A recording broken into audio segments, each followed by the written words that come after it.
Where is it? Where's my favourite input? Well, it isn't here. I looked very closely and, can you believe it, there's no USB-C, which is my favourite, as you'll know if you've watched my review videos recently. Why do I like USB-C? Practicality. I get audio out of my computer and by the purest means possible into my ears. Well, it's more complicated than that, but it works for me. As you can hear from my brand new, never been heard unboxing music.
You'll be hearing that again when I demonstrate the tone controls of the Fozzy Audio P4 preamplifier, which I warn you, I will.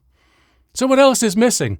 Well, no optical input and, shock, horror, dumbfoundation, no Bluetooth. Well, if you're a serious enthusiast, you'll enjoy chaining various pieces of equipment together to get all of that back. But of course, if you've chosen to watch this video, then you're an analog lover. The clue's in the title. So, analog is all you get, but analog is all you want. Win-win. Actually, win-win-win. And why? Well, I've noticed that equipment I've reviewed lately tends to have every kind of input you could possibly want. RCA, coaxial, optical, USB-C, yay, and Bluetooth. Maybe HDMI with ARC, if you're extra lucky. But you only get one of each. So I think the idea is that whatever your source, your one source, you have an input for it.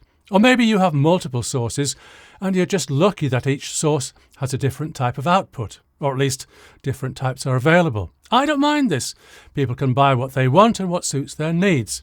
If I use an amp or preamp with my telly, I'll use optical and my needs are met. But in the olden days, we would commonly have multiple sources, vinyl, tape, FM radio, CD, and we would have a bunch of inputs to cater for them all. Vinyl, obviously, is special, but the others just need regular RCA analog inputs, all the same. Maybe different sensitivities, but otherwise interchangeable. So an analog lover today might have multiple sources. Let's say vinyl via an RIAA preamp, tape, probably cassette, and FM radio. Why not? Okay, it's a bit of a delusion that any of these sources are analog nose to tail, but we'll deal with that issue by simply ignoring it. We're analog enthusiasts, and we're practiced in that art. What's different about the Fozzy P4, therefore, is that it doesn't have that vast array of different inputs. It has 3 all-analogue RCA, and you can switch among them to your heart's content. Naysayers no doubt will find something to criticise in this. My answer to that is, just don't buy it. If you don't like it, don't buy it. But don't disrecommend it to people who might like it, and I suspect there are many. The Fozzy P4 is what it is with no sense of shame. So far so good. We have 3 stereo analog inputs on RCA connectors and a little button on the front to select them. It's labelled mode, but don't worry about that, it means input. Now, here's where things get big. Do you see that knob in the middle, that big orange knob? And we know that orange knobs improve the sound quality. It's analog. Now this is where people diverge. Some will say that digital volume control is better because the two channels are precisely matched, even at very low levels. Stereo analog controls can be very audibly mismatched at low levels, and you hear an unbalanced image. I can't say that this has ever troubled me at levels any higher than really quite low, but I once had a setup where I used attenuators specifically so I could use the volume higher up in its range for precisely this reason. But, and remember we're thinking about analog enthusiasts, well, analog enthusiasts will clearly prefer an analog volume control. You could say, well, it's just the thought of those bad digits. But I personally would be a little uncomfortable with a digital gain control on a microphone preamplifier. I'd have to worry how well it's optimised for this delicate kind of source. I'd worry even if I couldn't hear the problem. So what I see is that it's about being a purist. For a purist, some things are right and some things are not right. So for an analog purist, it has to be an analog volume control. And let's hope the channels are well matched. I'll run it up and down its range with audio later. But, and here's a great big but for analog volume controls, how can you operate them remotely other than with an extra long grasping device? Professionally, and this applies to any analog control, how do you store settings and how do you automate it? The answer to all of these questions is to make it motorized, and this is exactly what Fozzy has done. Watch this.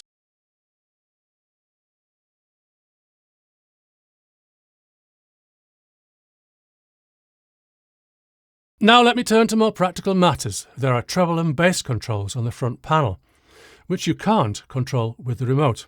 I wish I could, because if I felt the need to adjust them, I'd want to do it from my listening position. But of course, it would add to the cost. On the rear, it's quite exciting to see a sensitivity switch. 3 positions for 3, 6 or 9 decibels of gain. There's a bypass control for the tone controls, which, again, purists will like. And since I prefer flat, I'd use it myself. There are outputs, again, on RCA, and a mini jack pre-out, which I presume most people would use for a subwoofer, if they have one. I couldn't find anything in the manual, but I tested the pre-out with white noise, and it doesn't seem that the tone controls affect the pre-out, although volume does, as it should. Treble, well, why would you want it to? Bass, would you want it to control the amount of bass going to your sub? I'll leave that as a debatable for now. But you want to hear what the tone controls sound like. Here's my irritating track again. It's called Don't Worry. Here, have an orange.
OK, I suspect you prefer that last position of the motorised volume knob.